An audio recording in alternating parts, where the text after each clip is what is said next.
Good morning. Please be turning your Bibles to Luke chapter 2. Many of you most likely read or heard about the story of Luz Cuevas. In 1997, her Philadelphia home suffered a fire. The fire was intense and quickly engulfed the bedroom where she was keeping her 10-day-old infant daughter. They found no remains of the child, and the family grieved greatly over the loss of this little girl. Well, 6 years passed, and as time moved on, her pain became manageable, but she just always felt terrible, obviously, about that. Then late last year, she was at a birthday party.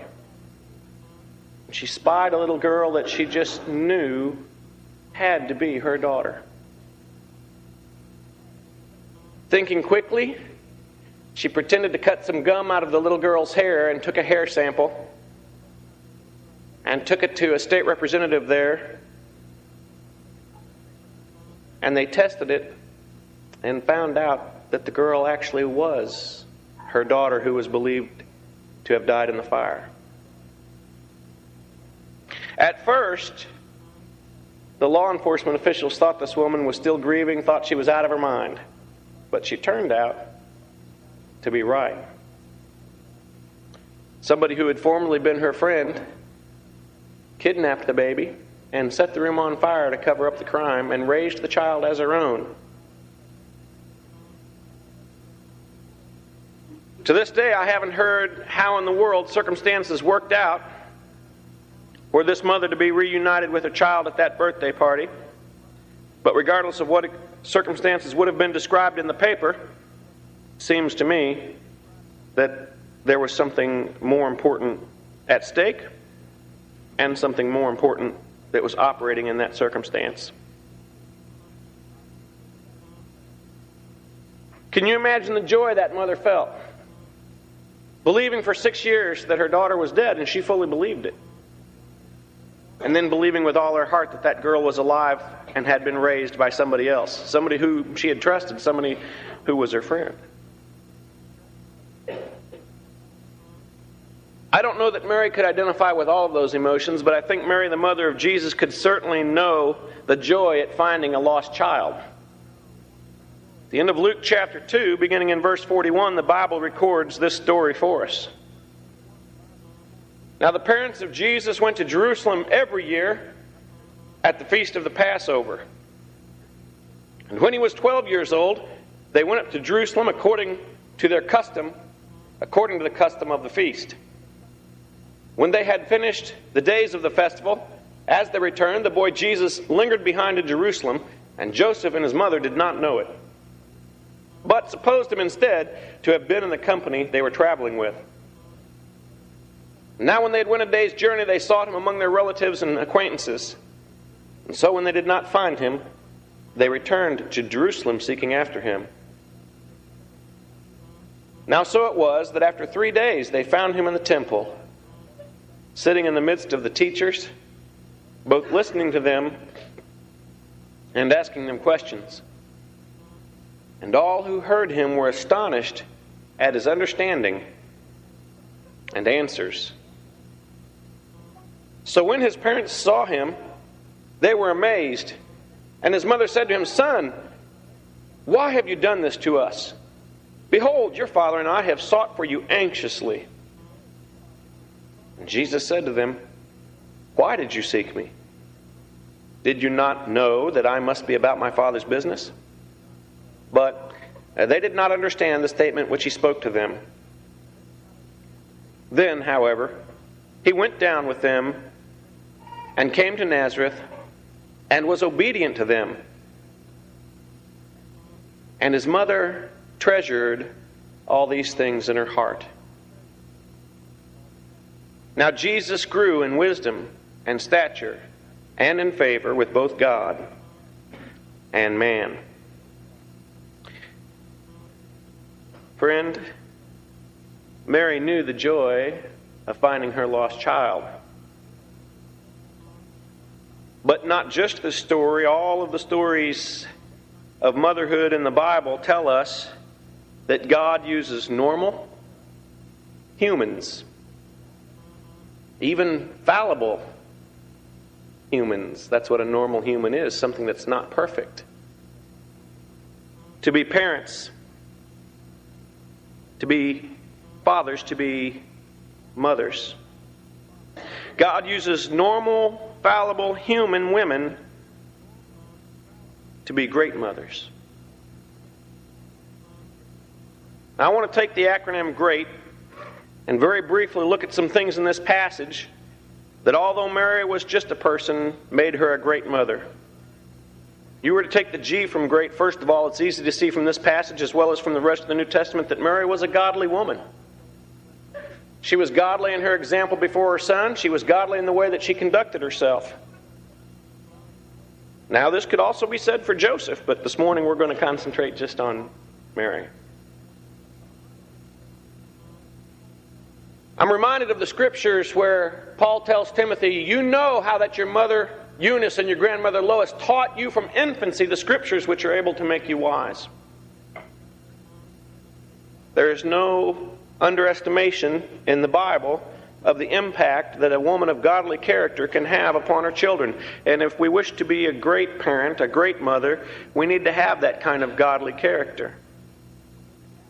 Or we think in the Old Testament of Hannah, who was able to give her son Samuel back to the temple so that he might be raised by Eli, just as she had promised.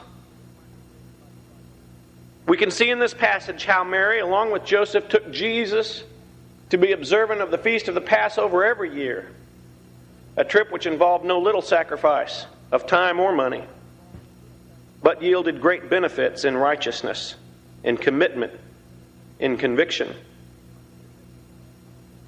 Now, you might be thinking, well, that's all nice, but Phil, I have trouble getting 3 private minutes unless I lock myself in the bathroom. Where do I find time with these children to develop godly character? Well, I don't know that I have all the answers to that. On the dad's side, sometimes it seems a little easier. Many times we're invested in being away from the house so often that for us to disappear for another hour or so isn't all that noticed. Fortunate or unfortunate as it is, that's the way it is. But what I do know is this. Jesus wasn't Mary's only child. In fact, in John, there's about at least 6 people listed that are blood siblings of Jesus. You and I know many women in our day-to-day lives who have had many children, and yet they found time for God. So, I would believe it also to be possible. Myself, I have a very godly mother, a very wonderful woman. She raised 4 boys. We were all boy, every last one of us. We've got the scars to prove it. So does she, probably. But we knew she had time for God. And she always set that godly example before us. It may be difficult, mothers, but when you do that, you will be your children's hero, spiritually speaking as well. And they will appreciate that godly example that you yield for them. Mary would be able to later accept Jesus on the cross. She would be able to bear the sacrifice of seeing him there because she was first God's servant and knew that Jesus must be the same. Because she had always set that godly example, because she had always made that godly sacrifice, then when it came time for her own son to do the same, she was better prepared to handle that.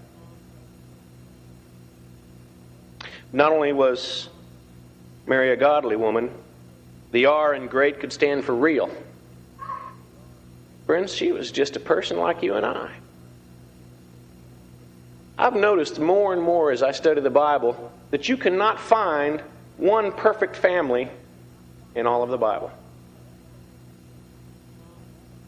Well, what about Mary and Joseph? Man, they lost Jesus. I don't know, have you ever thought about losing a child? They just left him in Jerusalem. They didn't know.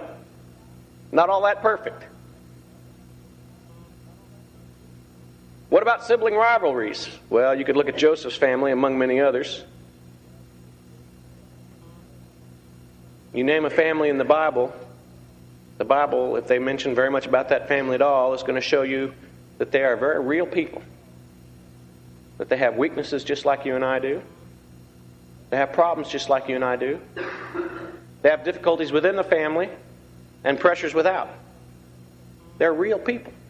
And Mary was a real person. And if you're going to be a great mother, you're going to have to be real too. There's no getting around it. There's no such thing as the Ozzie and Harriets of the Bible. There are no families that are portrayed like Norman Rockwell scenes, where the whole family is gladly sitting around staring at the turkey.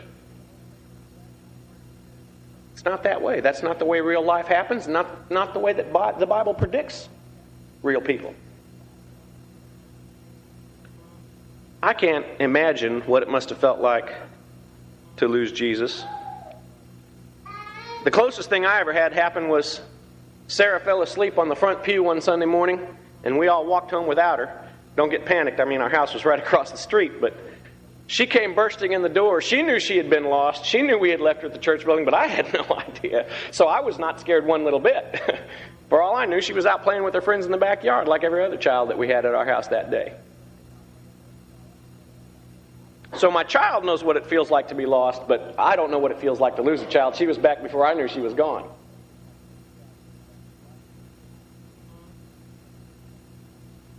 Joseph and Mary were real people who made real mistakes just like you and I do.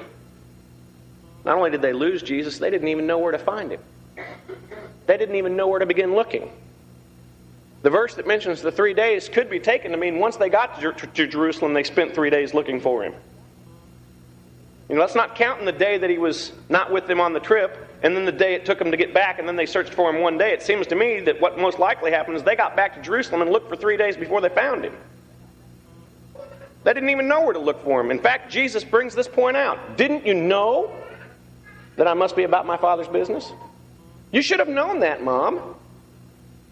But she didn't. So not only did she lose him, she didn't know where to find him either.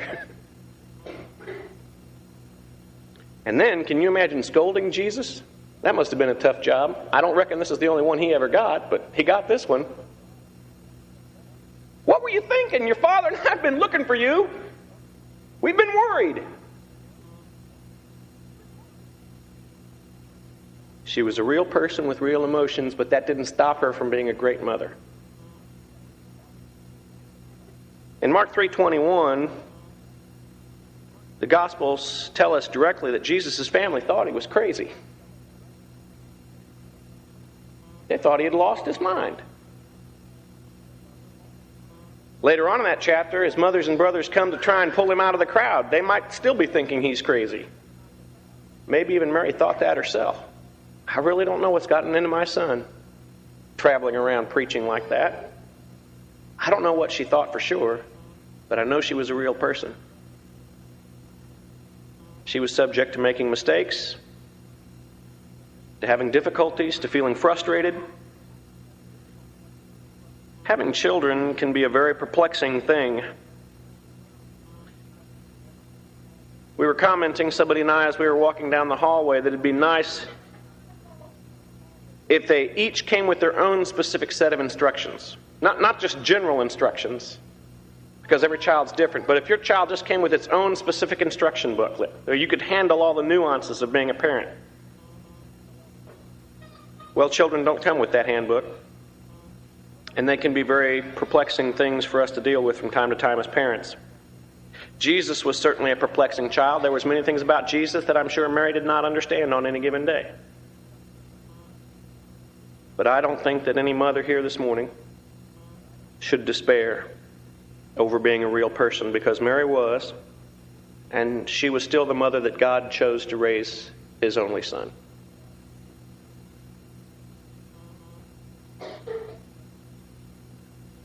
I know one of the more frustrating things about parenthood, and I suspect it's true equally for mothers and fathers both, is those kind of Jekyll and Hyde days, you know? Some days you feel like the windshield, and some days you feel like the bug. Some days you don't know which one you are, and some days you're both all at once. We're going to have those Jekyll and Hyde days. But that's part of being a real person, and it can also be part of being a great parent. I don't think that mothers or fathers should put too much pressure on themselves. I don't think we should try too hard to be something God never intended us to be. I do believe that we should try hard to be the best parents we can be. That's going to bring us great success. But great failure comes in trying too hard to be something God never intended us to be at this point. And that's perfect. And He didn't intend for us to have perfect children.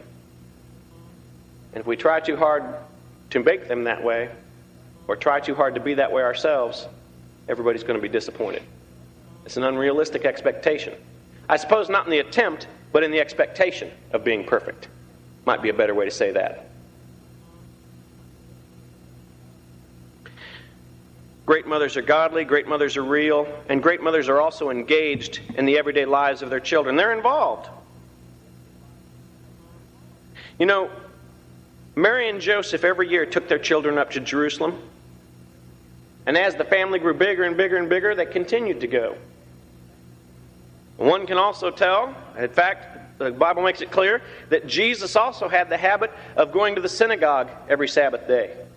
A habit that He surely learned from His mother and father. They didn't become too busy to be active, to be involved in the day-to-day life of their child, not just in spiritual things, but also in physical things. Mary clearly has a great concern for Jesus' everyday well-being in this story, in Luke chapter 2. But the rest of the Gospels prove that that was her manner of life. She was constantly involved in the day-to-day life and ministry of Jesus, and one might well suspect that she did the same for her other children, because there are stories where she's with her other children and not with Jesus. She showed the same kind of concern for their day-to-day well-being, for their day-to-day activities, for what was going on in their world, as she did for the Lord. Great mothers are godly, they're real, and they're engaged. They're busy.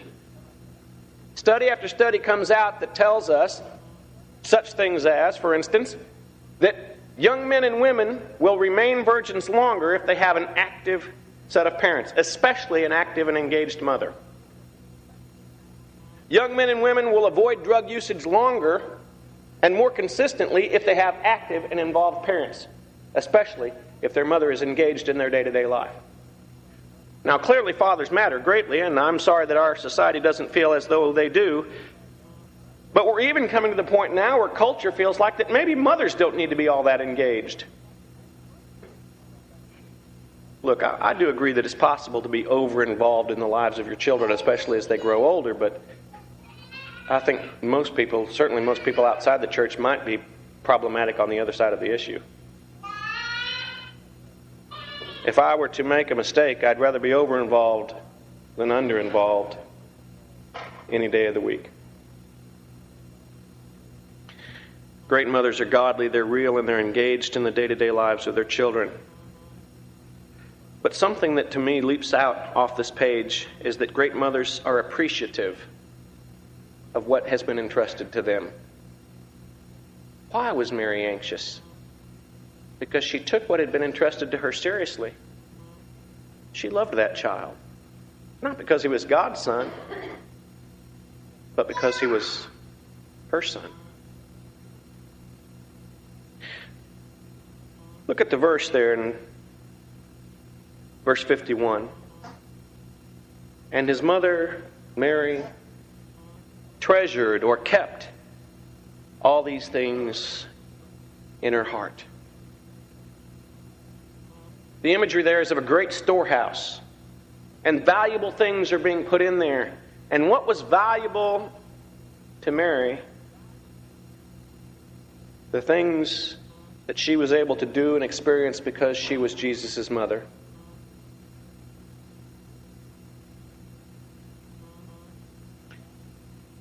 She was appreciative of the opportunity to raise this child, to love him, to share his life. And I believe that we ought to be thankful to God that we are chosen as parents to care for the children that He has entrusted to us. The federal government, in its infinite wisdom, recently conducted a study, and they determined or calculated that the cost of raising a child from birth to 18 years was, get this figure, $160,140. I think that's too low. But just for the sake of argument, let's use their numbers. $160,140. It cost me $110,000 just to bring Robert home from the hospital, or it cost somebody $110,000, my insurance company, whoever it was. So I started off, on the bottom end of that scale right at the get-go. But let's just take the $160,000 figure. From 0 to 18, that works out to roughly $1 an hour. A little over. $1 an hour. Look what you get for $1 an hour. Children are a pretty good bargain, I think. Look, I know it's frustrating sometimes trying to provide for their day-to-day needs, trying to be engaged in their life. It's time-consuming, it's frustrating, it's hectic. It is expensive.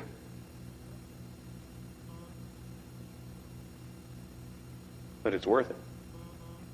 And we need to appreciate that as parents, and great mothers do appreciate it. And so do great fathers.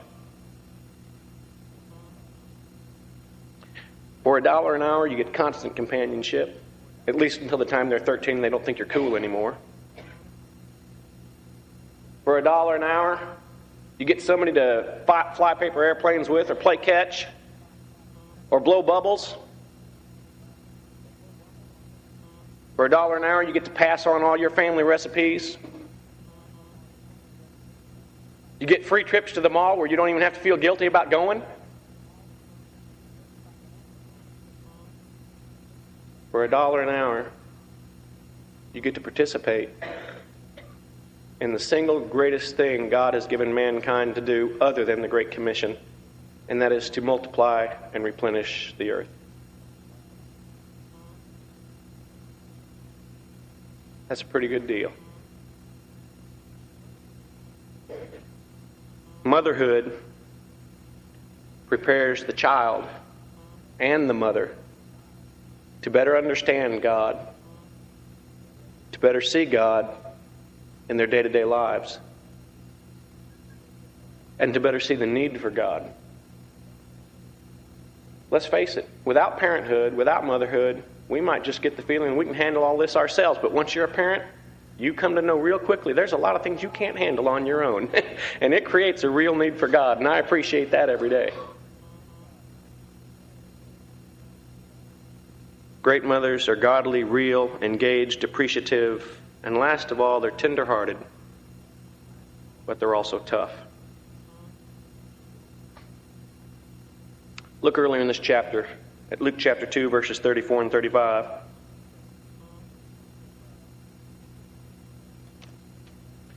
Simeon says this to Mary while her and Joseph are at the temple. Then Simeon blessed them and said to Mary his mother, "Behold, this child is destined for the fall and rising of many in Israel, and for a sign which will be spoken against. Yes, a sword will also pierce through your own soul, that the thoughts of many hearts may be revealed." Some say the trouble with being a parent is the pain, but God does not take that view. He does not see it as a trouble. He sees it as the triumph of parenthood. Mary's own heart would be pierced, probably time and time again, but certainly as she watched Jesus die on the cross. But that tender-heartedness, that ability for her to treasure up those things in her heart, made her a great mother. Some of our politicians are famous for telling us that they feel our pain, but great mothers do feel our pain. And yet, they're tough enough to handle that burden. They're not perfect. Some days they feel like breaking down. Some days they do break down. They make mistakes. But they are God's chosen instrument to give birth to that child and to raise it and to socialize it so that it is ready to go to heaven at the appropriate time.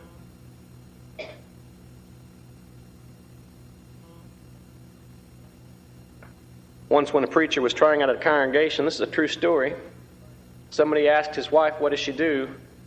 She said, I am given the great task of socializing and instructing 4 human beings made in God's creation so that they might become productive members of this society, useful members to the church, and eventually go to heaven. I'm a housewife. And it takes a lot of strength to do that. Mothers are supposed to care, but caring can often hurt. Mary knew she was the mother. She was tough enough to be in charge, and she didn't mind scolding Jesus when she felt like he needed it. I've often used this passage to tell my children, parents have the right to be wrong once in a while. Mary knew that. She knew she was supposed to be in charge, and she was. But guess what else? Jesus knew she was supposed to be in charge too.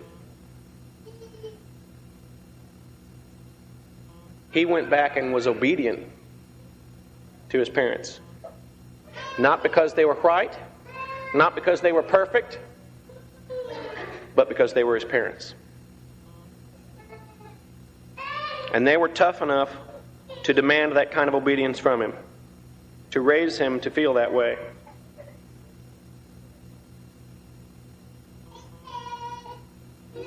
Personally, if I were to see the number one mistake that I personally feel that parents make today, it is to treat, especially their smaller children, like they're equal adults.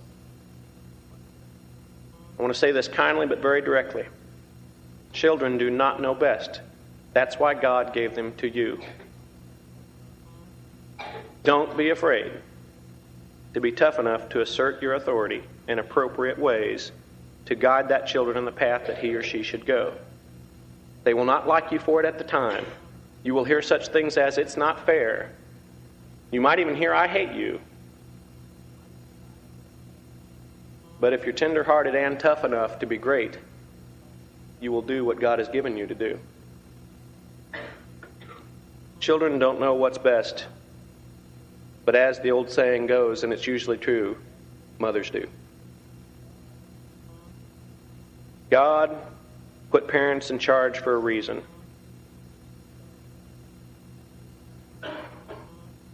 There was a 9-year-old boy who was really, he wasn't quite growing up, maturing as fast as he should, and so Mom and Dad were having to talk about this, and they really both agreed. They were on the same page, and Dad said, look, hon, the boy's 9, and still he comes and gets in bed with us nearly every night, or you go and sleep in his bed. He's got to quit being so scared of his own shadow. He's never going to grow up and be happy and a well-adjusted adult if we don't let him get over this fear that he has of being alone at night. The mother said, I know, dear, I know you're right. So, tonight, from here forward, no matter what, the child is going to sleep in his own bed. Well, sure enough, came the worst thunderstorm of the century that night. I mean, trees are falling all over the neighborhood, lightning and thunder, and the wind is blowing, and the parents decided they were going to stick to their plan.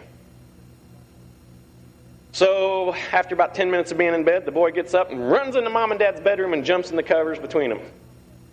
Mom and Dad get back up and walk the boy back to his room, and, they kindly explain it to him.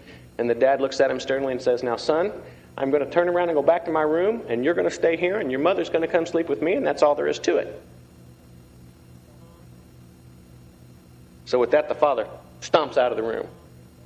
We're good at that. We make the grand exit. That's what dads are good for. So the boy and his little quivering voice said, Bob, can't you please stay with me?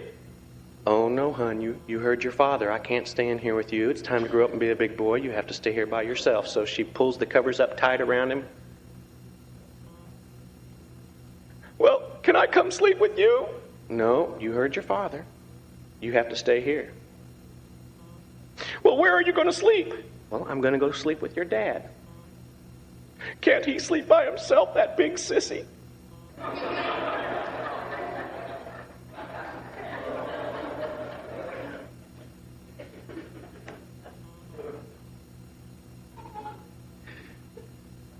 Great mothers are godly. Great mothers are real people.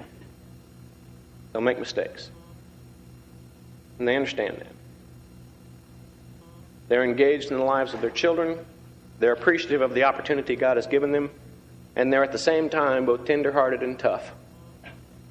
We have many great mothers here this morning.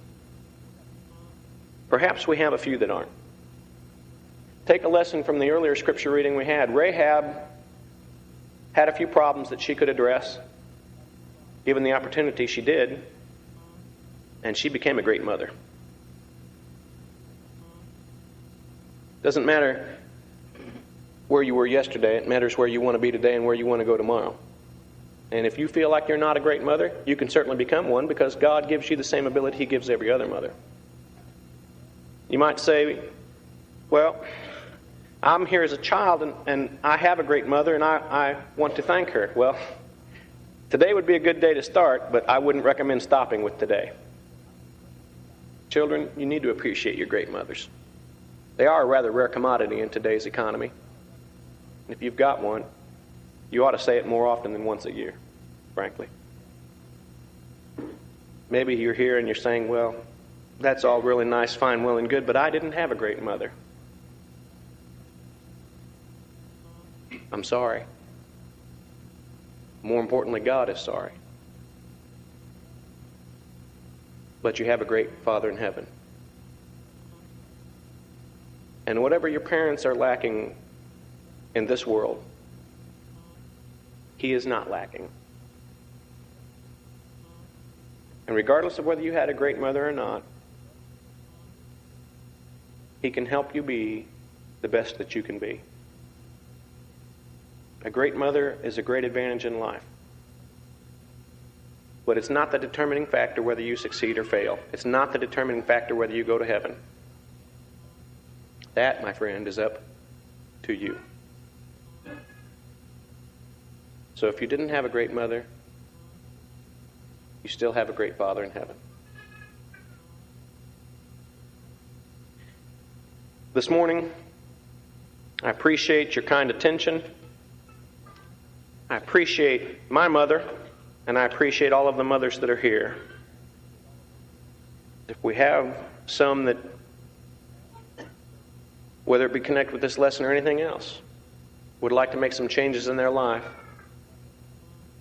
God is tenderly calling to you. You need not carry the burden of your problem or your sin anymore. If you have a need, why don't you come as together we stand and sing.